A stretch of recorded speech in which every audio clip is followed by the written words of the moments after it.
هو الحبيب الذي ترجى شفاعته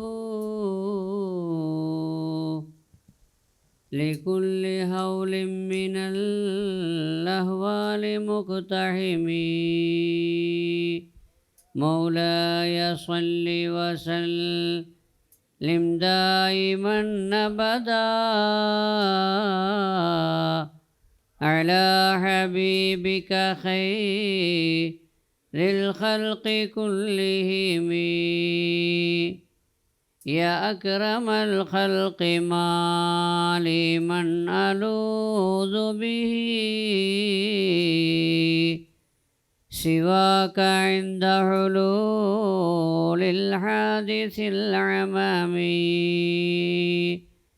مولاي صل وسلم دائما أبدا على حبيبك خير الخلق كلهم. يا ربي بالمصطفى بلغ مقاصدنا واغفر لنا ما مضى يا واسع الكرم. مولاي صل وسلم دائما أبدا على حبيبك خير الخلق كلهم. السلام عليكم ورحمة الله وبركاته. الحمد لله نحمده ونستعينه ونستغفره ونؤمن به ونتوكل عليه. نعوذ بالله من شرور أنفسنا ومن سيئات أعمالنا. من يهدي الله فلا مضل له ومن يضلله فلا هادي له. ونشهد أن لا إله إلا الله وحده لا شريك له. ونشهد أن سيدنا ومولانا محمدا عبده ورسوله. اللهم صل على سيدنا محمد وعلى آل سيدنا محمد وبارك وسلم عليه. أما بعد، فقد قال الله تعالى في كلامه القديم والفرقان المجيد بعد أعوذ بالله من الشيطان الرجيم.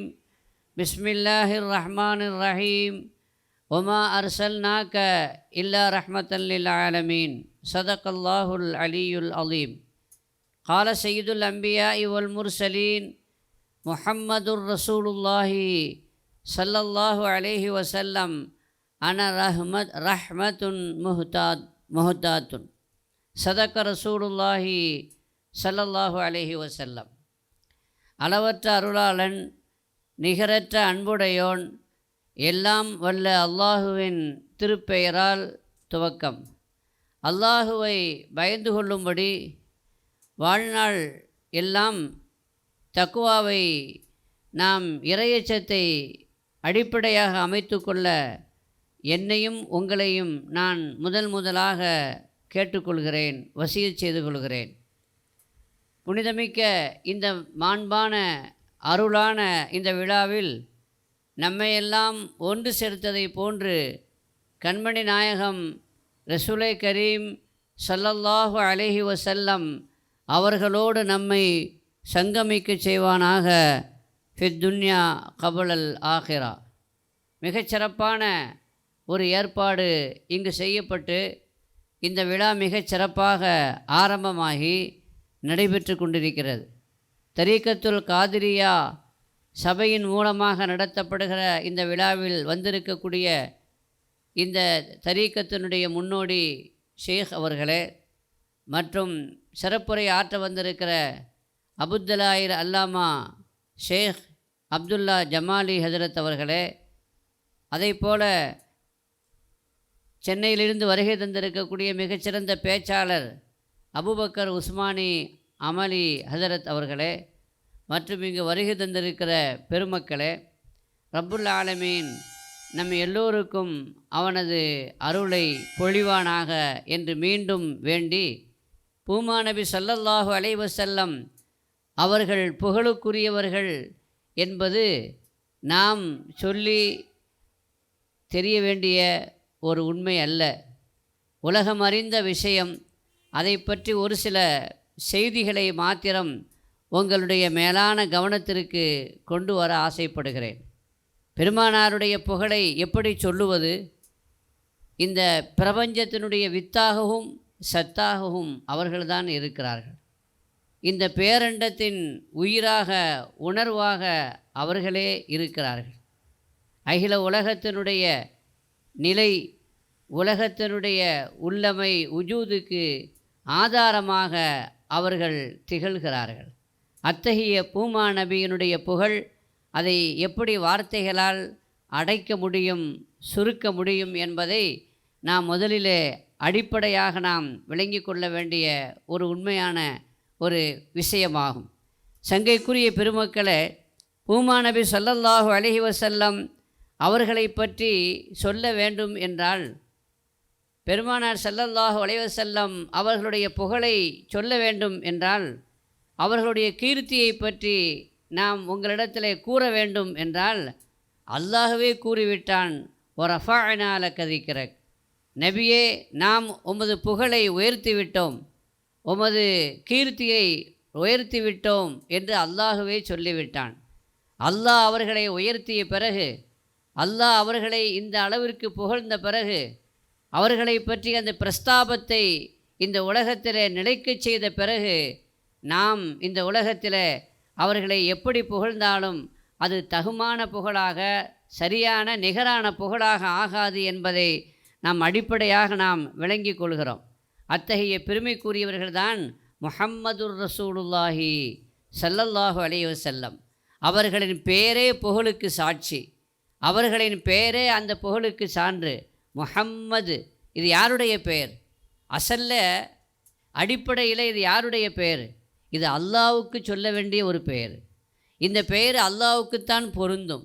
ஏனென்றால் முஹம்மது என்று சொன்னால் புகழப்பட்டவர், புகழப்பட்டு கொண்டிருப்பவர், இனியும் புகழப்படுபவர் என்பது அதனுடைய சொல், அந்த பதத்தினுடைய விளக்கம்.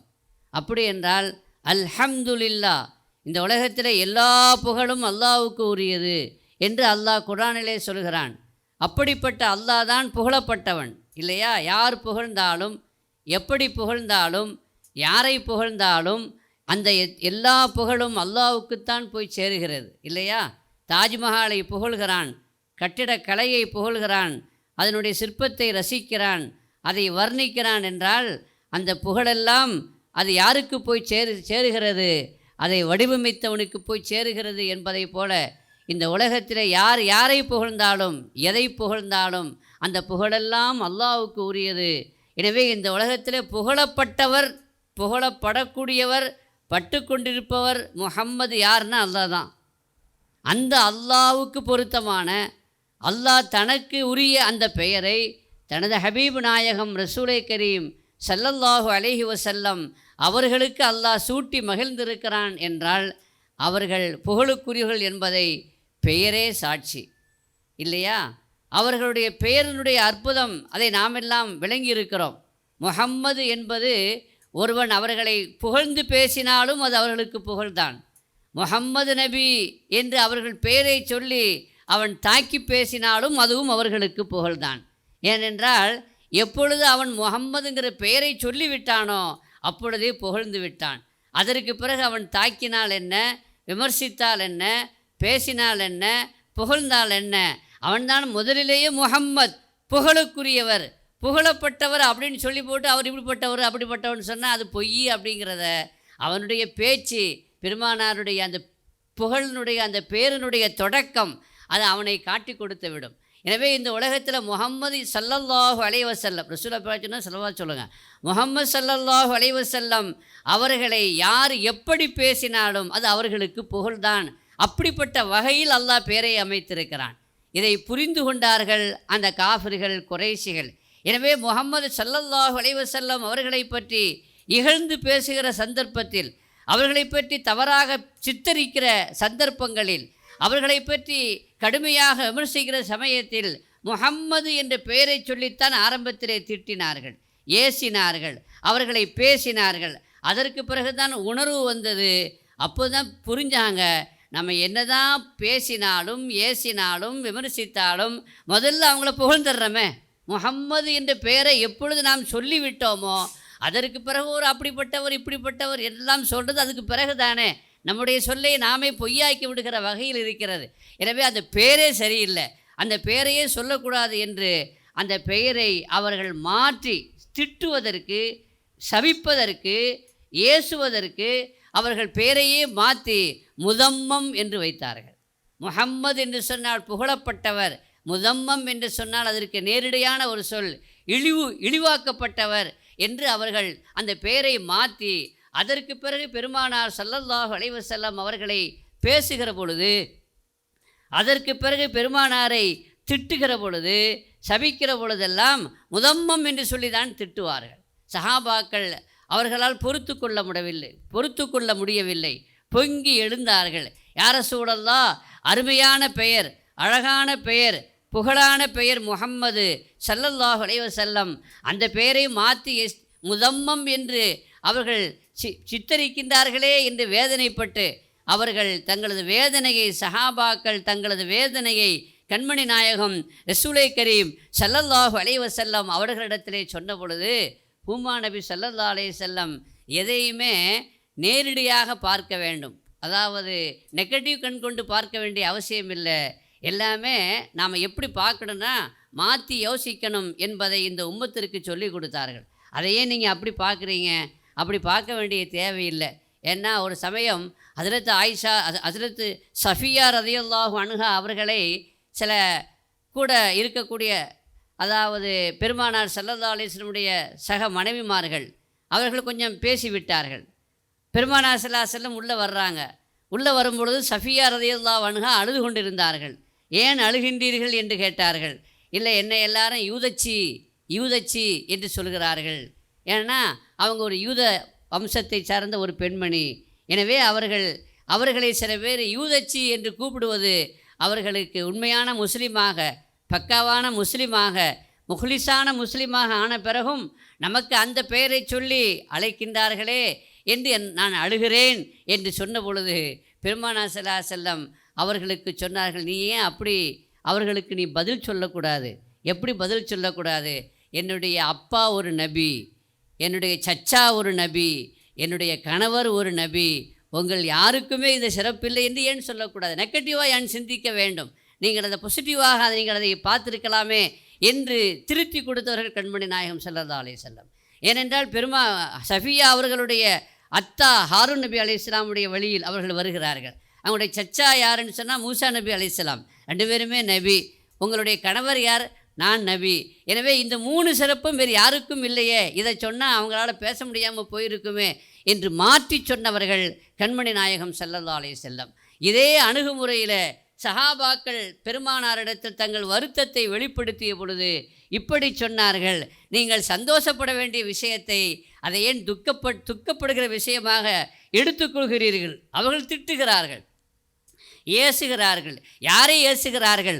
முதம்மமைத்தானே ஏசுகிறார்கள். இன்னமா எஸ்டிமூன முதம்மமன், முதம்மம் என்று யாரையோ ஏசுகிறார்கள், முதம்மம் என்ற பெயருடைய யாரையோ திட்டுகிறார்கள். ஆனால் நான் முதம்மம் இல்லையே, இன்னமான முஹம்மது, நான் முஹம்மது ஸல்லல்லாஹு அலைஹி வஸல்லம், நான் முஹம்மதாக இருக்கிறேன், நான் முதம்மமாக இல்லை. அவர்கள் பேசுவதும் திட்டுவதும் முதம்மமை என்று குறிப்பிட்டார்களே என்றால் பெருமானார் புகழுக்குரியவர்கள். அந்த பேரே புகழுக்குரிய ஒரு பெயர், அதை மாற்றவே முடியாது. பேசினாலும் ஏசினாலும் புகழ்ந்தாலும் பெருமானாரை எல்லோரும் புகழத்தான் முடியும்.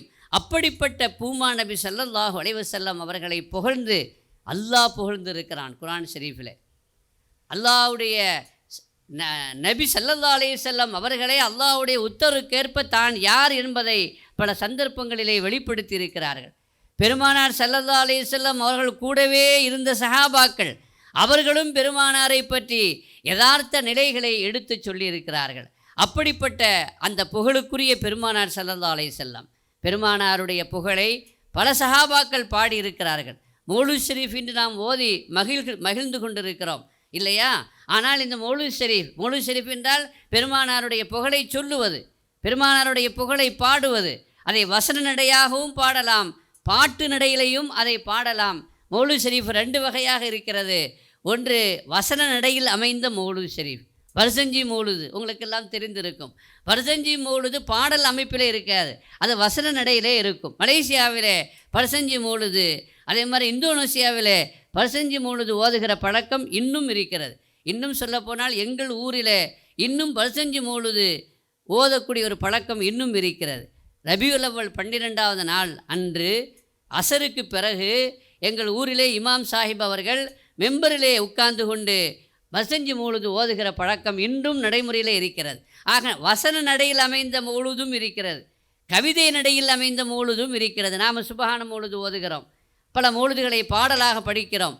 இதுவெல்லாம் பெருமானார் காலத்தில் இருந்ததா என்று கேட்கக்கூடியவர்கள் ஒரு விஷயத்தை விளங்கிக் கொள்ள வேண்டும். பெருமானார் காலத்தில் நபியை சஹாபாக்கள் புகழ்ந்தார்கள், வசன நடையிலும் புகழ்ந்திருக்கிறார்கள், கவிதை நடையிலையும் புகழ்ந்திருக்கிறார்கள். புகழ்ந்திருக்கிறார்கள் என்பது அல்ல, பெருமானாரே கூப்பிட்டு வாருங்கள் வாருங்கள் என் புகழை பாடுங்கள் என்று சொல்லியிருக்கிறார்கள். அத்தோடு மஸ்ஜித் நபவியில் மெம்பர் அமைத்து கொடுத்து அந்த மெம்பரிலே நின்று புகழும்படி ஏற்பாடு செய்தவர்கள் பூமா நபி ஸல்லல்லாஹு அலைஹி வஸல்லம். என்றால் பெருமானார் காலத்தில் மௌலூது இருந்திருக்கிறதா என்றால் பெருமானார் காலத்தில் பெருமானாருடைய உத்தரவுக்கிணங்க அந்த மௌலூதுகள் ஓதப்பட்டிருக்கிறது என்பதை புகாரி முஸ்லிம் ஹதீஸ் ஷரீஃபினுடைய வழியாக நாம் தெரிந்து கொள்கிறோம். அப்படிப்பட்ட கவிதைகள் ஏராளம் ஏராளம். ஒரு சந்தர்ப்பத்தில் குறைஷிகள் பெருமானாரை ஏசிவிட்டார்கள், அதற்கு பதிலளிக்க வேண்டும், கூப்பிடுங்கள் நமது கவிஞர்களை என்று அழைத்தார்கள்.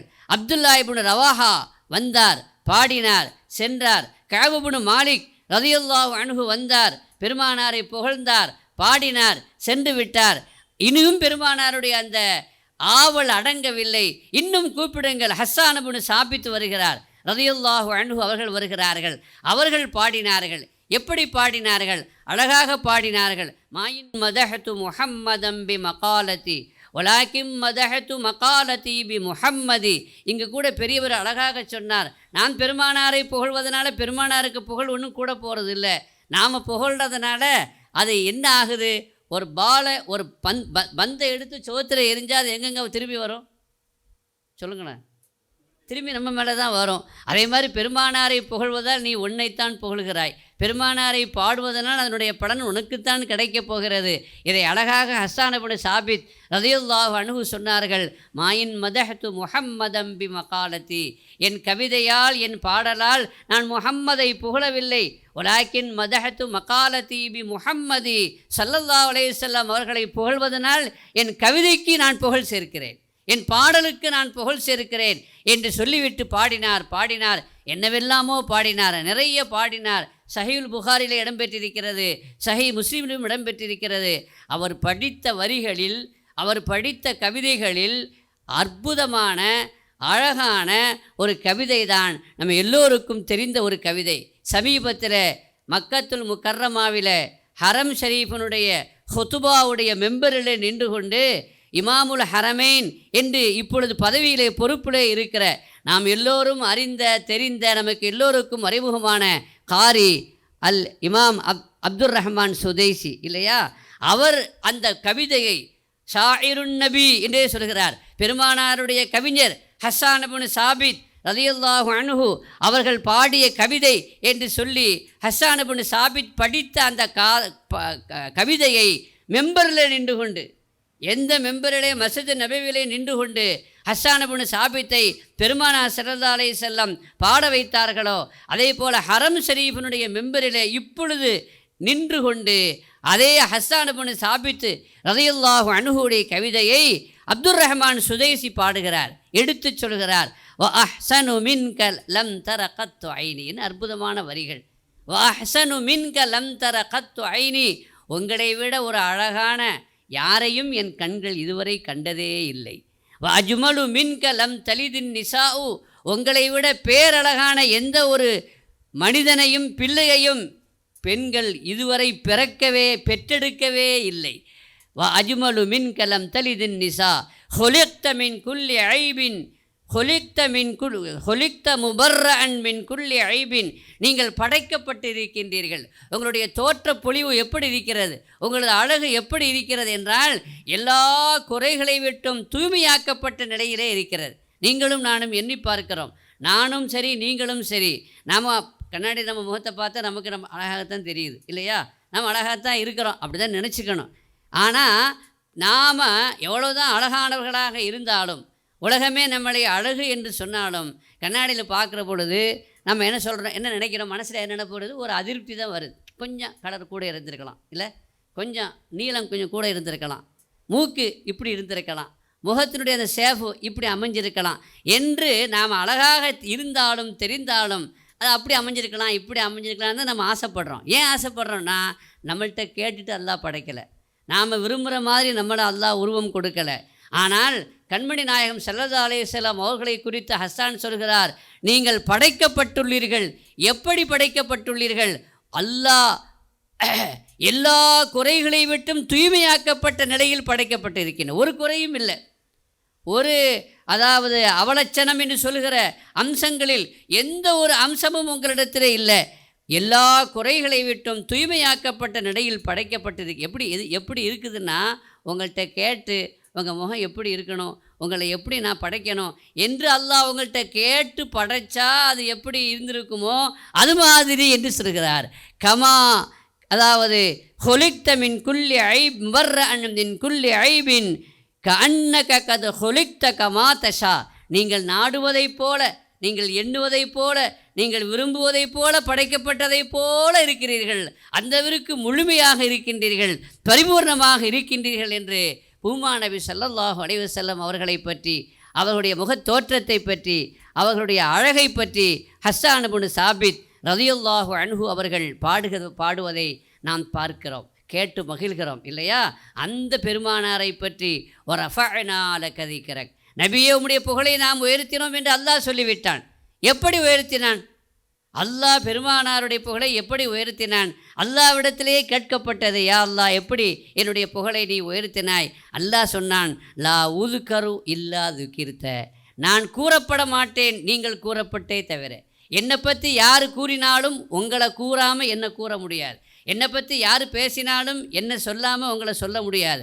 அப்படி அந்த அளவிற்கு என் பேர் சொல்லப்படுகிற நேரமெல்லாம் காலமெல்லாம் உங்கள் பேரும் சேர்த்தே சொல்லப்படுகிறது. ஹதரத் ஆதம் அலைஹிஸ்ஸலாம் தங்களுடைய பாவங்கள் மன்னிக்கப்படுவதற்காக பூமா நபி ஸல்லல்லாஹு அலைஹி வஸல்லம் அவர்களை கொண்டு வசீலாவாக கொண்டு யா அல்லாஹ் அந்த நபியினுடைய வசீலாவை கொண்டு கேட்கிறேன், என்னுடைய பாவத்தை மன்னிப்பாயாக என்று கேட்டபொழுது அல்லாஹ் மன்னித்தான். ஆனால் ஒரு கேள்வி கேட்டான், முஹம்மது ரசூலுல்லாஹ் அவர்களுடைய பொருட்டினால் பாவத்தை மன்னிப்பாயாக என்று கேட்கிறீர்களே, படைக்கவே இல்லையே, நான் முஹம்மது ரசூலுல்லாஹ் இன்னும் நான் படைக்கவே இல்லையே, யாருக்கும் தெரியாத, உங்களுக்கு எப்படி தெரிஞ்சது? உங்களை தான் இப்போ படைச்சிருக்கிறேன், உங்களை மட்டும்தான் படைச்சிருக்கிறேன், உங்களுக்கு எப்படி தெரிந்தது என்று கேட்டபொழுது ஆதம் அலைஹிஸ்ஸலாம் சொன்னார்கள், சொர்க்கத்தினுடைய வாசலில் எழுதப்பட்டிருக்கிறது, லா இலாஹ இல்லல்லாஹ் முஹம்மதுர் ரசூலுல்லாஹ். நான் கண் விழித்து திறந்து பார்த்த பொழுது உன்னுடைய பெயரோடு சேர்த்து அதற்கு அடுத்து ஒரு பெயர் சேர்க்கப்பட்டிருக்கிறது, உன் பெயரோடு இன்னொரு பெயரை சேர்த்து நீ எழுத வேண்டும் என்றால் உனக்கு பிரியமான ஒருவரைத்தானே எழுதியிருக்க வேண்டும் என்பதிலிருந்து நான் புரிந்து கொண்டேன். எனவே அவருடைய பெயரை சொல்லி வசீலாவாக ஆக்கி நான் என்னுடைய பாவங்களுக்கு மன்னிப்பு கேட்டேன் என்று சொன்ன பொழுது அல்லாஹ் அவருடைய பாவத்தை மன்னித்தான் என்ற வரலாற்றை பார்க்கிறோம். இந்த ஹதீஸு ஹாக்கிம்லே பதிவாக இருக்கிறது, சஹீஹான ரிவாயத் என்று முத்திரை குத்தப்பட்டிருக்கிறது. அப்படிப்பட்ட பெருமானாரை எங்கெல்லாம் புகழப்படுகிறது, எங்கெல்லாம் பேசப்படுகிறது. களிமா, நீங்களும் நானும் ஷஹாதத்து களிமாவை சொல்லி முஸ்லிமாக என்று நம்மை பிரகடனப்படுத்தி கொண்டிருக்கிறோம். அந்த களிமாவிலே லா இலாஹ இல்லல்லாஹோடு முஹம்மதுர் ரசூலுல்லாஹும் இருக்கிறது. அஷ்ஹது அல்லா இலாஹ இல்லல்லாஹ் வ அஷ்ஹது அன்ன முஹம்மதுர் ரசூலுல்லாஹ். வெறுமனே லா இலாஹ இல்லல்லாஹ் மட்டும் சொன்னால் நீங்களும் நானும் முஸ்லீமாக ஆக முடியாது. அதோடு சேர்த்து யாரையும் இணைக்க வேண்டும், சேர்க்க வேண்டும், முஹம்மது ரசூலுல்லாஹையும் சேர்க்க வேண்டும். அதே மாதிரி எங்கெல்லாம் அல்லாஹ்வுடைய பேர் சேர்க்கப்பட்டிருக்கிறது. சமீபத்தில் இப்படி ஒரு செய்தியை பார்த்தேன். அதாவது ஒரு அறிஞர், அமெரிக்காவை சேர்ந்த ஒரு ஆய்வாளர், அவர் சொல்கிறார், உலகத்தில் அதிகமாக பேசப்படுகிற, அதிகமாக புகழப்படுகிற, அதிகமான பெயரை கொண்ட ஒருவர் யார் என்று ஆராய்ந்து பார்த்தால் அது முஹம்மது என்ற பெயர் தான் உலகத்திலே அதிகமாக எல்லோராலும் வைக்கப்பட்டிருக்கிறது. ரெண்டாவது, அதிகமாக புகழப்படுவதும் அந்த முஹம்மது ஸல்லல்லாஹு அலைஹி வஸல்லம் அவர்கள்தான். அப்படி என்றால் அதை பற்றி நான் ஆராய்ச்சி செய்தேன். அப்படி ஆராய்ச்சி செய்த போர் அவர் சொல்கிறார், நமக்கு தெரிந்த செய்தியை அவர் அவருடைய கண்ணோட்டத்திலே சொல்கிறார். அதான் சொல்லப்படுகிறது, பாங்கு சொல்லப்படுகிறது. எப்படி ஒரு நாளைக்கு ஐவேளை தொழுகையில் ஐவேளையும் என்ன செய்யப்படுகிறது, பாங்கு சொல்லப்படுகிறது. உலகத்தில் ஏறத்தாழ கிட்டத்தட்ட 45 லட்சம் மஸ்ஜிதுகள் இருக்கிறது. ஒரு நாளைக்கு 10 தடவை என்ன செய்யப்படுது, சொல்லப்படுது. அஷ்ஹது அல்லா இலாஹ இல்லல்லாஹ், அஷ்ஹது அல்லா இலாஹ இல்லல்லாஹ். அதே மாதிரி அஷ்ஹது அன்ன முஹம்மதர் ரசூலுல்லாஹ், அஷ்ஹது அன்ன முஹம்மதர் ரசூலுல்லாஹ் 10 தடவை சொல்லப்படுது. இகாமத்தையும் சேர்த்தா இன்னும் கூடிவிடும் இல்லையா? இகாமத்திலையும் அஷ்ஹது அல்லா இலாஹ இல்லல்லாஹ். ஹனஃபி மذஹப்ல வாங்கு மாதிரியே கலிமா இகாமத்தையும் சொல்ல வேண்டும். அப்போ அஷ்ஹது அன்ன முஹம்மது ரசூலுல்லாஹ் அங்கேயும் 2 தடவை என்ன செய்யப்படுகிறது, சொல்லப்படுகிறது. இந்த 10 தடவை கணக்கு பார்த்தா ஒரு நாளைக்கு 4.5 கோடி தடவை பெருமானாருடைய பேர் முஹம்மதுங்கிற பேர் சொல்லப்படுது. ஒரு நாளைக்கு 4.5 கோடி, இகாமத்தையும் சேர்த்தா 9 கோடி. இது ஒரு நாளுடைய கணக்கில் இந்த உலகம், இந்த புவியினுடைய அமைப்பு எப்படி இருக்கிறது என்றால், நேரங்கள் எல்லா இடத்திற்கும் ஒன்றல்ல, மாறி மாறி வருகிறது என்று வருகிற பொழுது, இந்த உலகத்தினுடைய தொழுகை நேரங்கள் மாறி மாறி வருகிறது என்று வருகிற பொழுது, வாங்கு சொல்லாத நேரம் இல்லை என்றால் பெருமானாரை புகழாமல் 4.5 கோடி அல்லது 9 கோடி மக்கள் புகழக்கூடிய நிலையில்தான் இந்த உலகம் சுரண்டு கொண்டிருக்கிறது என்று அந்த ஆய்விலே அவர் கண்டுபிடித்து மிகைத்து அவர் இஸ்லாத்தை ஏற்றுக்கொண்டார் என்ற வரலாற்றை நாம் பார்க்கிறோம். சங்கைக்குரியவர்களே, அந்த முஹம்மது ரசூலுல்லாஹி ஸல்லல்லாஹு அலைஹி வஸல்லம் அவர்கள் எப்படிப்பட்ட புகழுக்குரியவர்கள்? நாம் சிந்தித்து பார்த்தாலும் நம் சிந்தனைக்குள்ள அடங்காதவர்கள். அவர்கள் யார்? முக்காலத்தையும் உணர்ந்தவர்கள் அல்ல, முக்காலத்திலும் வாழ்ந்து கொண்டிருப்பவர்கள். பூமா நபி ஸல்லல்லாஹு அலைஹி வஸல்லம் காலங்கள் 3 என்று நாம் வகை பிரித்திருக்கிறோம் இல்லையா? சென்ற காலம், நிகழ்காலம், எதிர்காலம் என்று வகை பிரித்திருக்கிறோம். சென்ற காலம் அது சென்று விட்டது, அது திரும்பி வருமா? கறந்தபால் மடுபுகா, கருவாடு மீனாகா. அதே மாதிரி சென்ற காலம் திரும்பி என்ன செய்யாது, வராது. எதிர்காலம் இன்னும் வரவே இல்லை, அது கற்பனை, வந்தால் தான் உண்டு நிச்சயம். இப்பொழுது நிகழ்காலத்தில் நாம் வாழ்ந்து கொண்டு இருக்கிறோம். எனவே முக்காலத்திலும் ஒருவர் பயணம் செய்ய முடியாது, முக்காலத்திலும் ஒருவர் வசிக்க முடியாது, இருக்க முடியாது. ஆனால் பூமா நபி ஸல்லல்லாஹு அலைஹி வஸல்லம் அதாவது எப்படிப்பட்ட ஒரு மகத்தான நபி, அல்லாஹ்வுடைய ரசூல் அப்படின்னு சொன்னால் டைம் ட்ராவல், முக்காலத்திலையும் பயணம் செய்தவர்கள், முக்காலத்திலையும் சென்று பார்த்தவர்கள், கடந்த காலத்திற்கும் சென்றவர்கள். மூசா நபியை பார்த்தார்கள், ஆதம் நபியை பார்த்தார்கள், இப்ராஹிம் நபியை பார்த்தார்கள் இல்லையா? பூமா நபி கடந்த காலத்திலையும் பயணம் செய்தவர்கள். இனி வரக்கூடிய காலத்தில் பெருமானார் ஸல்லல்லாஹு அலைஹி வஸல்லம் யாரெல்லாம் வருவார்கள், எப்படிப்பட்ட கூட்டத்திலெல்லாம் வருவார்கள், என்னென்ன சொல்லுவார்கள், என்னென்ன குழப்பங்கள் செய்வார்கள், இனி வராத வருங்காலத்திலையும் பயணம் செய்திருக்கிறார்கள். எனவே பெருமானார் ஸல்லல்லாஹு அலைஹி வஸல்லம் யார், எப்படிப்பட்டவர்கள் என்பதை அல்லாஹ் சூட்சுமமாக பல இடங்களிலே சொல்கிறான். நீங்கள் குர்ஆன் ஷரீஃபை எடுத்து பார்த்தால் அவனுடைய அந்த நுணுக்கமான வேத வசனங்களுடைய வரிகளை நீங்கள் நுணுக்கமாக ஆராய்ந்தால் பூமா நபி ஸல்லல்லாஹு அலைஹி வஸல்லம் அவர்களுடைய தொடக்கம் என்ன, அவர்களுடைய நிலை என்ன, அவர்களுடைய மர்த்தபா அந்தஸ்து என்ன என்பதை நீங்கள் புரிந்து கொள்வீர்கள். பெருமானாரை பற்றி பல்வேறு இடங்களிலே அல்லாஹ் கேட்பான், நபியே இதை கொஞ்சம் நினைத்து பாருங்கள், இதை கொஞ்சம் ஞாபகப்படுத்தி பாருங்கள் என்று பல இடத்துல இது என்ற சொல்லை கொண்டு அல்லாஹ் கேட்பான். நபியே, ஆதம் அலைஹிஸ்ஸலாமை அல்லாஹ் படைப்பதற்கு முன்பாக இது கால ரப்புகளில் மலாயிக்கத்தி, மலக்குமார்களிடத்திலே அல்லாஹ் சொன்னான், இன்னி ஜாயிலுன் ஃபில் அர்லி ஹலீஃபா, நான் இந்த பூமியிலே ஒரு ஹலீஃபாவை ஆக்கப் போகிறேன் என்று அல்லாஹ் சொன்னானே, அதை கொஞ்சம் ஞாபகப்படுத்தி பாருங்கள் என்று அல்லாஹ் சொல்கிறான். அதே மாதிரி மூசா நபி அலைஹிஸ்ஸலாம் சொன்ன செய்தி, இது கால மூசா லி கௌமிஹி, மூசா நபி தன் கௌமுக்கு, தன் சமூகத்துக்கு பிரச்சாரம் செய்யும் பொழுது, யா கௌமி லிமத்து ஊதுனி, எப்பா ஏம்பா இந்த பாடுபடுத்துறீங்க என்ன என்று அவர் வேதனையோடு சொன்ன செய்தியை, அவர் மூசா நபி தன் சமூகத்தாரிடத்தில் சொன்ன அந்த செய்தியை, அந்த சம்பவத்தை கொஞ்சம் நினைத்து பாருங்கள், கொஞ்சம் ஞாபகப்படுத்தி பாருங்கள். ஈசா நபிக்கு அல்லாஹ் சொன்னான், இது காலல்லாஹு, அல்லாஹ் சொன்னான் ஈசா நபியை பார்த்து, யா ஈசா இப்னு மரியம், மரியமுடைய மகன் ஈசாவே, உதுகுரு நிஅமதி, நான் உங்களுக்கு செய்த நிஅமதி அலைக வஅலா வாலிதத்திக், உங்களுக்கும் உங்கள் தாய்க்கும் நான் செய்த நிஅமத்தை கொஞ்சம் நினைத்து பாருங்கள், கொஞ்சம் ஞாபகப்படுத்தி பாருங்கள் என்று சொல்கிறான். வைது கால இது கால இப்ராஹிமுலி அபீஹி, இப்ராஹிம் நபி தன்னுடைய தந்தையை நோக்கி சொன்ன அந்த சம்பவத்தை, அந்த செய்தியை கொஞ்சம் ஞாபகப்படுத்தி பாருங்கள். இப்படி சாலிஹ் நபி அலைஹிஸ்ஸலாம், ஹூது நபி அலைஹிஸ்ஸலாம், நூஹ் நபி அலைஹிஸ்ஸலாம் காலத்தில் நடந்த சம்பவங்களை எல்லாம் அல்லாஹ் சொல்கிறான். செய்தியெல்லாம் அல்லாஹ் படிக்கிறான், வாசிக்கிறான். அதை எப்படி வாசிக்கிறான், எப்படி சொல்கிறான் என்றால், நபியே அதை கொஞ்சம் ஞாபகப்படுத்தி பாருங்கள், அதை கொஞ்சம் நினச்சி பாருங்கன்னு சொல்கிறான். ஏங்க இப்படி யார்த்தங்க சொல்ல முடியும்? உங்களுக்கு ஞாபகம் இருக்குதா அப்படின்னு ஒரு செய்தியை நான் சொல்லணுமானா, உங்களை பார்த்து நான் எந்த செய்தியை சொல்ல முடியும்? நீங்கள் அந்த செய்தியை, அந்த சம்பவத்தில் நீங்கள் இருக்க வேண்டும், அந்த நேரத்தில் நீங்கள் இருந்திருக்க வேண்டும், அதை அறிந்திருக்க வேண்டும், அதில் கலந்திருக்க வேண்டும். அப்போ தானே கொஞ்சம் ஞாபகப்படுத்தி பாருங்கள். அது சொன்னாங்கள்ல, அல்லாஹ் சொன்னான்ல, மூசா நபி சொன்னார்ல, இப்ராஹிம் நபி சொன்னார்ல, கொஞ்சம் ஞாபகப்படுத்தி பாருங்கள் அப்படின்னு அல்லாஹ்ட்ட சொல்கிறான். அப்படின்னா அல்லாஹ் ரசூலுல்லாஹ் சொல்கிறான்னா, பெருமானார் ஸல்லல்லாஹு அலைஹி வஸல்லம் அவர்கள் அந்தந்த காலத்தில் சொல்லப்பட்ட அந்த சம்பவங்கள் நடைபெறுகிற பொழுது அவர்களுடைய உள்ளமை, அவர்களுடைய இருப்பு அங்கு உணர்த்தப்படுகிறது. ஜிஸ்மானியத்தான அமைப்பிலோ அல்லது ரூஹானியத்தான அமைப்பிலோ எப்படியோ அவர்களுடைய உள்ளமை இருப்பு அங்கு இருந்தால் தான் அப்படி ஞாபகப்படுத்தி பாருங்கள், கொஞ்சம் நினச்சி பாருங்கள். ஆலமுல் அருவாகல வயது அகத ரப்பு கமின் பனி ஆதம் அலைஹிஸ்ஸலாமுடைய மக்களை எல்லாம் அல்லாஹ் அவர்களுடைய முதுகை தடவி பிச்சளங்களை எல்லாம் வெளியே கொண்டு வந்து அவன் மீசாக் எடுத்தான், உறுதிமொழி எடுத்தான். அப்பொழுது அலஸ்து பி ரப்பிக்கும் என்று அல்லாஹ் கேட்டான். காலூபலா என்று சொன்னார்கள். அதை பற்றி அல்லாஹ் சொல்லும் பொழுதும் அந்த சம்பவத்தை கொஞ்சம் நினச்சி பாருங்கள், கொஞ்சம் ஞாபகப்படுத்தி பாருங்கள். அப்படின்னா அதுவும் உங்களுக்கு தெரியும் அப்படின்னு தானே அர்த்தம். அப்பவும் நீங்களும் இருந்தீங்க, உங்களுக்கு தெரியும் என்று.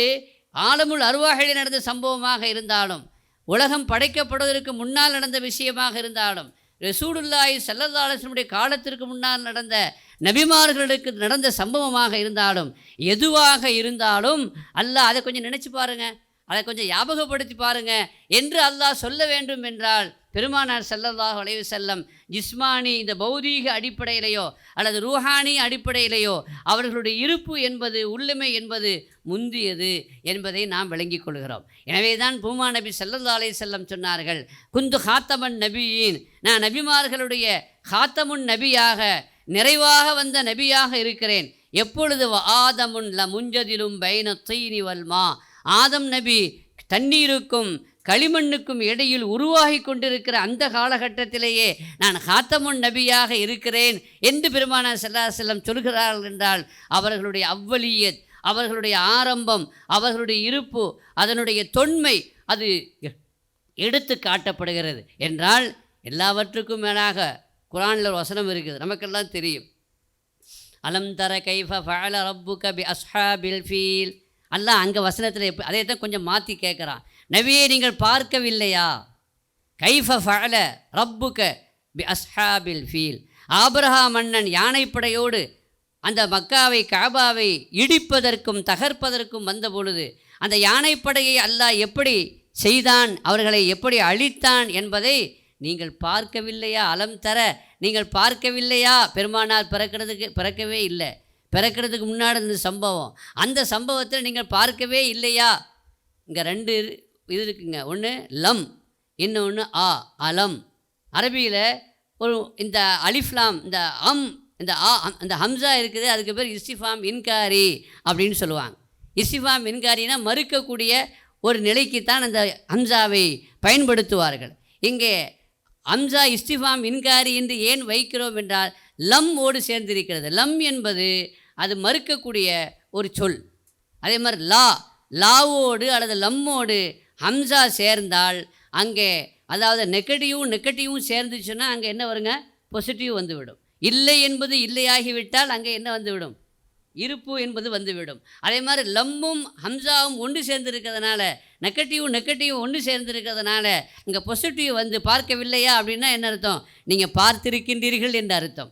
ஆபிரஹா மன்னன் இடிக்க வந்த பொழுது அந்த ஆபிரஹா யானைப்படையை அல்லாஹ் என்ன செய்தான் என்பதை, பெருமானார் பிறப்பதற்கு முன்னால் நடந்த அந்த சம்பவத்தை சொல்ல வந்த ரப்புல் ஆலமீன் பார்க்கவில்லையா என்று கேட்கிறான் என்றால், நீங்கள் பார்த்தீங்க தானே, உங்களுக்கு தெரியும் தானே என்று அல்லாஹ் சொல்கிறான் என்றால், அந்த நபிகள் நாயகம் யார் என்பதை நீங்களும் நானும் எண்ணி பார்க்க வேண்டும். பெருமானார் ஸல்லல்லாஹு அலைஹி வஸல்லம் அவர்களுடைய அவ்வலியத்தை, அவர்களுடைய பூர்வீகத்தை,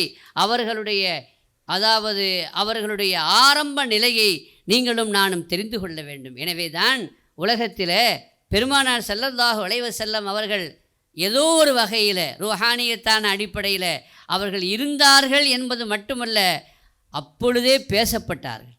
உலகத்தினுடைய எந்த காலமும் கிடையாது, உலகத்தினுடைய எந்த நேரமும் கிடையாது பெருமானாரை பற்றி பேசப்படாமல், பெருமானாரை பற்றி சொல்லப்படாமல், பெருமானாரை பற்றி பேசப்படாத ஒரு காலமும் கிடையாது.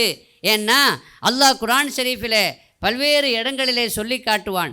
ஒரு இடத்திலே அல்லாஹ் சொல்லுவான், ஒய்து அகதனா மீசாக்கன் நபியீன, நபிமார்களிடத்திலே உறுதிமொழி எடுத்தான். நபிமார்கள்னு ஆதம் அலைஹிஸ்ஸலாமில் இருந்து ஈசா நபி அலைஹிஸ்ஸலாம் வரைக்கும் லட்சத்திற்கும் அதிகமான நபிமார்களிடத்திலே அல்லாஹ் உறுதிமொழி எடுத்தான். என்ன உறுதிமொழி எடுத்தான்? ஒய்து அகதனா மீசாக்கன் நபியீன லமா ஆத்தைத்துக்கும் மின் கிதாபின் வஹிக்மா. நபிமார்களிடத்தில் அல்லாஹ் வாக்குறுதி எடுத்தான். உங்களுக்கு நான் நுபுவத்தை கொடுத்திருக்கிறேன், வேதத்தை கொடுத்திருக்கிறேன். ஆத்தைத்துக்கும் மின் கிதாபின், உங்களுக்கு வேதத்தை கொடுத்திருக்கிறேன். சும்ம ஜாஅக்கும், பின்னர் உங்களுக்கு ஒரு ரசூல் வருவார்கள், ஒரு அல்லாஹ்வுடைய தூதர் வருவார்கள்.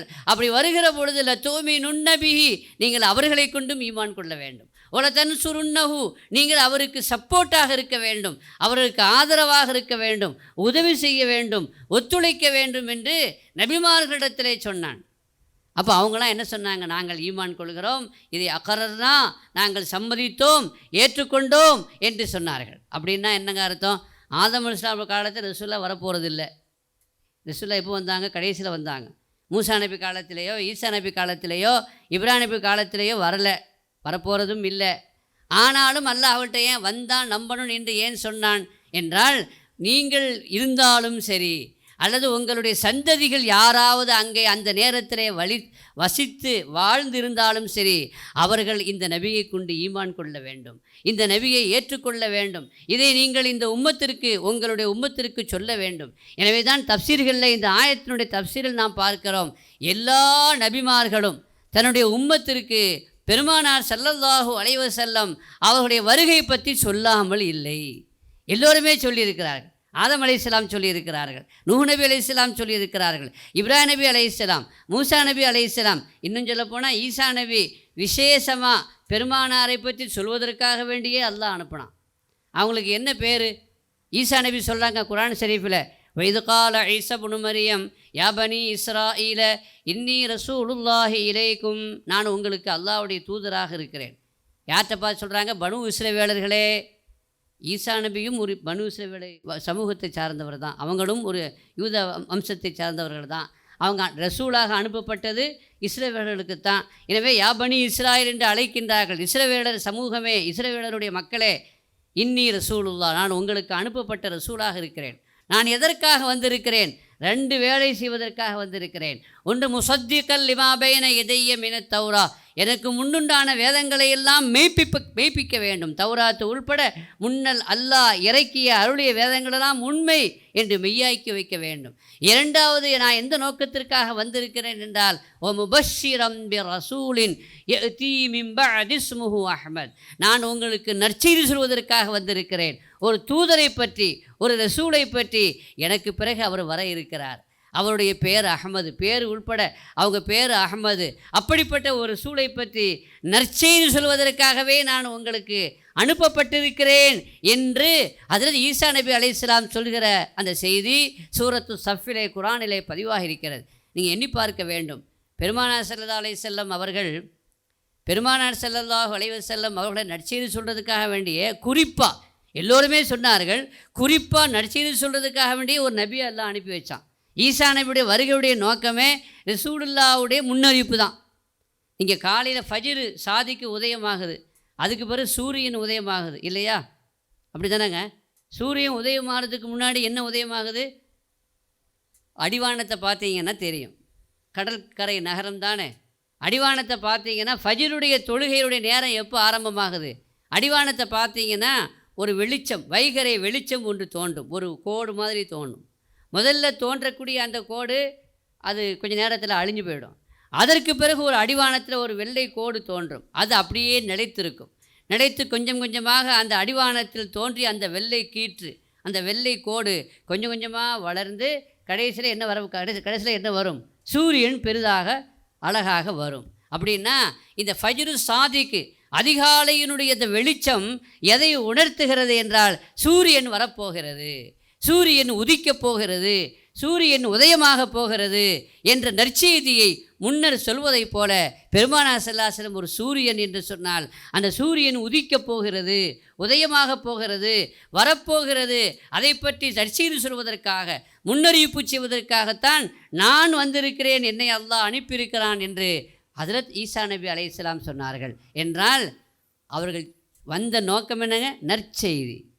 இந்த கிறிஸ்தவர்கள் மத பிரச்சாரம் செய்வாங்கள்ல, இப்போ நாம் மத பிரசங்கம் செய்யும் பொழுது பயான் நிகழ்ச்சி, ஷரியத் மாநாடு, தரீக்கத் மாநாடுலாம் போடுறோம்ல. ஒவ்வொரு மாநாட்டுக்கும் ஒரு தலைப்பு, ஒரு கூட்டத்துக்கும் ஒரு தலைப்பு. மீலாது மாநாடு, மீலாது சிறப்பு சொற்பொழிவுன்னு போடுறோம்ல. அது மாதிரி கிறிஸ்தவர்கள் தங்களுடைய மத பிரசங்கத்திற்கு ஒரு தலைப்பு போடுவாங்க. பார்த்துருக்கீங்களா? என்ன தலைப்புனா நற்செய்தி கூட்டங்கள். பார்த்துருக்கீங்களா? கிறிஸ்தவர்கள் தங்களுடைய மத பிரச்சாரம் செய்வதற்கு அவர்கள் போடக்கூடிய பொதுவான ஒரு தலைப்பு என்னென்னா நற்செய்தி, நற்செய்தி கூட்டங்கள்னு போடுவாங்க. அது என்ன நற்செய்தி? ரசூலுல்லாஹுவை பற்றி ஈசா நபி சொன்ன நற்செய்தி. அதை சொல்லத்தான் கூட்டம் போடுறான். ஆனால் எந்த நற்செய்தி ஈசா நபி சொன்னாங்களோ அதை சொல்லாமல் எதையோ சொல்லிகிட்ருக்கான்.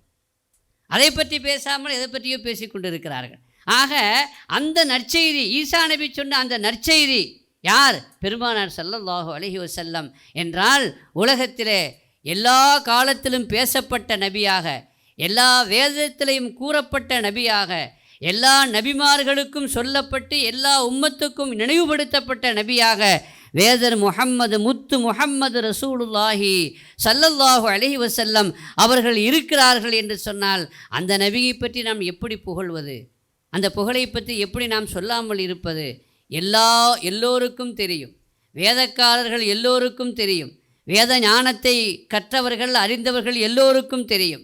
உங்களுக்கு ஒரு சரித்திரம் சொல்ல வேண்டும் என்றால், அந்த காலத்தில் ரசூலுல்லாஹி ஸல்லல்லாஹு அலைஹி வஸல்லம் காலத்தில் 2 வல்லரசுகள் இருந்துச்சு, மிகப்பெரிய வல்லரசு.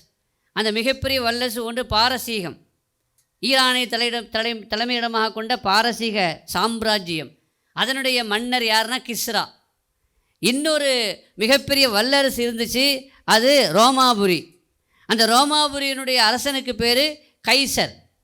கிஸ்ரா பாரசீக மன்னனுடைய பெயர், டைட்டில். அதே மாதிரி கிஸ்ரா, கைசர் அப்படிங்கிறது ரோமானிய பேரரசனுடைய அந்த பேர் தான் என்னது? கைசர். ஆனால் ஃபிரௌன் இருக்குது. ஃபிரௌனுங்கிறது ஒரு தனிப்பட்ட ஒரு ஆளுடைய பெயர் அல்ல. ஈஜிப்டுக்கு யாரெல்லாம் மன்னராக அரசராக வருகிறார்களோ அவர்களுக்கெல்லாம் பொதுவான பேர் தான் ஃபிரௌன். அதே மாதிரி கிஸ்ராங்கிறது பாரசீக மன்னனுக்குண்டான ஒரு பெயர். அதே மாதிரி கைசர் அப்படிங்கிறது ரோமாபுரியினுடைய அரசனுக்கு, பெரிய மகாராஜாவுக்கு பேர் தான் கைசர். பெருமானார் காலத்தில் வாழ்ந்த அந்த கைசருடைய பேர் ஹெரக்கல், ஹெர்குலிஸ் என்று வரலாற்றிலே நீங்கள் பார்க்கலாம், படித்திருக்கலாம், தெரிந்திருக்கலாம். கண்மணி நாயகம் ஸல்லல்லாஹு அலைஹி வஸல்லம் அவர்கள் தாங்கள் நபியாக அனுப்பப்பட்ட செய்தியை, தாங்கள் ரசூலாக அனுப்பப்பட்ட அந்த தூதுவத்தை, அந்த செய்தியை, மெசேஜை எல்லா மன்னர்களுக்கும் கடிதத்தின் வழியாக தெரியப்படுத்தினார்கள். எல்லா மன்னர்களுக்கும் தெரியப்படுத்தினார்கள். குறிப்பாக மிகப்பெரிய வல்லரசாக இருந்த கிஸ்ராவுக்கும் அனுப்பினார்கள் கடிதம், கைசருக்கும் அனுப்பினார்கள் கடிதம். அப்படி அனுப்பப்பட்ட பொழுது கிஸ்ரா துரதிர்ஷ்டவசமாக பெருமானார் ஸல்லல்லாஹு அலைஹி வஸல்லம் அவர்களுடைய அந்த கடிதத்தை கிழித்து விட்டான், கோபத்திலே கிழித்து விட்டான். பெருமானார் ஸல்லல்லாஹு அலைஹி வஸல்லமுக்கு செய்தி கிடைத்தது. அப்பொழுது அவர்கள் சொன்னார்கள், கிஸ்ரா என் அல்லாஹ்வுடைய தூதருடைய கடிதத்தை கிழித்து விட்டான், அல்லாஹ் அவனை கிழிப்பானாக, அல்லாஹ் அவனை கிழிப்பானாக. பீஸாக அல்லாஹ் தஆலா அவனை ஆக்கிட்டான். வரலாறு, நீண்ட வரலாறு அது.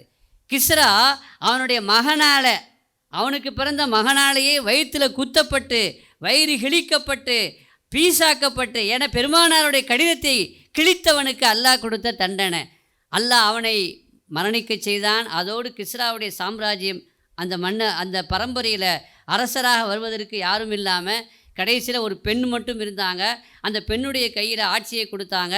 அதற்கு பிறகு அந்த பாரம்பரியம் கொஞ்சம் கொஞ்சமாக சரிந்து போனது. இன்னொரு பக்கம் ஹெர்குலிஸ் ராஜா, ரோமாபுரியினுடைய மன்னன். அந்த ரோமாபுரிய மன்னன் பெருமானாரை சந்திக்க வேண்டும் என்று ஆசைப்பட்டான். பெருமானாரை பார்க்கிற வாய்ப்பு எனக்கு கிடைக்குமா என்று ஏங்கினான். பெருமானாரை பற்றி விசாரித்தான். கடிதம் வந்ததும் அவன் எடுத்தேன் கவிழ்த்தேன் என்று எந்த முடிவையும் எடுக்காமல் இந்த நபியை குறித்து விசாரிக்க வேண்டும். அந்த ஊரில் இருந்து இவரை பற்றி நன்கு தெரிந்தவர்கள் யாரும் வந்திருக்கிறார்களா என்று விசாரித்து, அந்த நேரத்திலே அபூ சுஃபியானுடைய தலைமையில், யார் அபூ சுஃபியான்? பெருமானாருக்கு எதிராக நடந்த அத்தனை யுத்தங்களுக்கும், குறிப்பாக பத்ரு, உஹது, கந்தக் எல்லாவற்றுக்கும் காரணமாக இருந்தவர்கள், போர்ப்படை தளபதியாக இருந்தவர்கள். அவர்களுடைய தலைமையில் ஒரு பெரிய வியாபார கூட்டம் அந்த நேரத்தில் ஷாம் தேசத்திற்கு வந்திருக்கிறது, சிரியாவுக்கு வந்திருக்கிறது. தகவல் சொல்லப்பட்டது. அப்படின்னா அவரை கூப்பிடுங்கன்னு சொன்னான். கூப்பிட்டு சபையிலே வைத்து அந்த நபியை குறித்து கேட்கிறான், பரம்பரையை குறித்து கேட்கிறான், பாரம்பரியத்தை குறித்து கேட்கிறான், அவர்களுடைய மூதாதையர்கள் என்ன செய்தார்கள் என்று கேட்கிறான், அவருடைய குணநலங்களை பற்றி கேட்கிறான், அவர்களுடைய கோரிக்கை என்ன, அவருடைய கொள்கை என்ன, கோட்பாடு என்ன, எதை கேட்கிறான், எதை இதன் பக்கம் அழைக்கின்றார் கேட்கிறான், என்ன பிரச்சாரம் செய்கிறார் கேட்கிறான். இப்படியெல்லாம் ஒவ்வொன்றாக கேட்டு அதற்கெல்லாம் காஃபிருடைய தலைவராக இருந்த அபூ சுஃபியானை பொய் சொல்ல முடியாமல் உண்மையை சத்தியத்தை எடுத்து சொல்கிறார். அப்படி சத்தியத்தை அவரை எடுத்து சொன்ன பிறகு கடைசியாக தன் கருத்தை பதிவு செய்கிறான். புகாரி ஷரீஃபில் பாபு பதுல் வஹீயில் ஆரம்பத்திலேயே இடம்பெற்றிருக்கிற ஒரு ஹதீஸ் தான் ஹதீஸு ஹெர்குலிஸ் உடைய ஹதீஸு என்று அதற்கு பேர். புகாரியில் இடம்பெற்றிருக்கிற இந்த ஹதீஸ் தான் அந்த 2 பக்கம், ஏதாவது இந்தியா பிரிண்டில் பெரிய நீளமான பக்கம், அதில் 2 பக்கம் முழுமையாக, 2 பக்கம் கூட இல்லை, 4 பக்கம், கிட்டத்தட்ட 4 பக்கம் வருகிறது. 4 பக்கத்தில் இடம்பெற்றிருக்கிற அந்த ஹெர்குலிஸ் ராஜாவுடைய அந்த ஹதீஸினுடைய அந்த இதில் இடையில் அவன் சொல்கிறான், அபூ சுஃபியானை பார்த்து சொல்கிறான், அந்த நபியாக அனுப்பப்பட்டவர், கடிதத்தை கொடுத்து விட்டு இருக்கக்கூடியவர், அவரை பற்றி நான் உங்களிடத்திலே கேட்டேன், நீங்கள் சொன்னீர்கள் அந்த ஹெர்குலிஸ் ராஜா சொல்கிறான், நீங்கள் சொல்வது உண்மையாக இருந்தால், நான் கேட்ட கேள்விக்கு நீங்கள் சொல்வதெல்லாம் உண்மையாக இருந்தால், இதோ இந்த ரோமாபுரியினுடைய இந்த ராஜாங்கத்தை, இந்த அரசாங்கத்தை அவர் கைப்பற்றுவார் என்று சொன்னான். ஹெர்குலிஸ் ராஜா சொன்னான். எப்படி சொன்னான்? அவன் ராஜா, ஒரு கிறிஸ்துவன், அவன் ராஜா, ஆனாலும் வேதத்தை கற்றவன், வேத ஞானியாக அவன் இருந்தான். அதனால் அவனுக்கு தெரிய போய்த்தானே சொன்னான், அவர் இந்த நாட்டை கைப்பற்றுவார், இந்த ஆட்சியை கைப்பற்றுவார் என்று சொன்னான். சொன்னதோடு மட்டுமல்லாமல் இன்னொன்றையும் சொன்னான், வகது குந்து இளமு அன்னஹு ஹாரிஜுன், அவர் வருவார் என்று எனக்கு நன்றாக தெரியும், வந்துவிட்டார் போல வருவார் என்று எனக்கு நன்றாக தெரியும். அடுத்து ஒன்றை சொன்னான், அவரை பார்க்க வேண்டும் என்று தன் ஆசையை, தன் ஆவலை வெளிப்படுத்தினான். ஃபலவ் அன்னி அலமு அன்னி அஹ்ருசு இலைஹி லதஜஷம்து லிகாஹு, நான் அவரை போய் பார்ப்பேன், அவரை போய் சேருவேன், அவரை போய் அடைவேன் என்று எனக்கு உறுதியாக இருந்தால், அவரை சந்திப்பதற்காக எல்லா சிரமங்களையும் நான் மேற்கொள்வேன், எல்லா கஷ்டங்களையும் நான் அனுபவித்துக் கொள்வேன், தாங்கிக் கொள்வேன். அப்படி சந்தித்து அப்படிப்பட்ட ஒரு வாய்ப்பு எனக்கு கிடைத்தால், லவ் குந்து இந்தஹு, நான் அவருடைய அந்த சபையிலே நான் இருந்தால், அவருடைய தர்பாரில் நான் இப்பொழுது இருந்தால், அவன் சொன்னான், ல கசல்து அன் கதமைஹி, அந்த அல்லாஹ்வுடைய நபியினுடைய அந்த பொற்பாதங்களை நான் கழுவுவேன் என்று சொன்னான். எல்லாரும் அவங்க காலில் சுஜூத் செய்வாங்க. அந்த அரசன் சொல்கிறான், நான் இப்பொழுது அங்கே இருந்தால் அவருடைய பொற்பாதங்களை கழுவுவேன் என்று சொன்னானே. அப்படி என்றால் அவனுக்கும் தெரிந்தது, எல்லோருக்கும் தெரிந்தது, வேதத்திலே சொல்லப்பட்ட புகழப்பட்ட அந்த நபி, மன்னர்களெல்லாம் பார்க்க வேண்டும் என்று விரும்பிய அந்த நபியினுடைய புகழை, அந்த நபியினுடைய பெருமையை, அந்த நபியினுடைய சிறப்பை வாழ்நாளெல்லாம் போதாது, வள்ளல் நபிகளின் புகழ் பாட என்ற கவிதை வரிகளுக்கு ஏற்ப புகழப்பட்டு கொண்டிருக்கிற, இனியும் புகழப்படுகிற முஹம்மது ரசூலுல்லாஹி ஸல்லல்லாஹு அலைஹி வஸல்லம் அவர்களுடைய அருளும், அவர்களுடைய அன்பும், அவர்களுடைய ஷஃபாஅத்தும், அவர்களுடைய தரிசனமும் அல்லாஹ் நம் அனைவருக்கும் கிடைக்க செய்வானாக. பிஹக்கி சய்யிதினா முஹம்மத் வ ஆலி சய்யிதினா முஹம்மத் ஸல்லல்லாஹு அலைஹி வஸல்லம். வ ஆகிரு தஅவானா அனில் ஹம்துலில்லாஹி ரப்பில் ஆலமீன். அஸ்ஸலாமு அலைக்கும் வ ரஹ்மத்துல்லாஹி வ பரகாத்துஹு.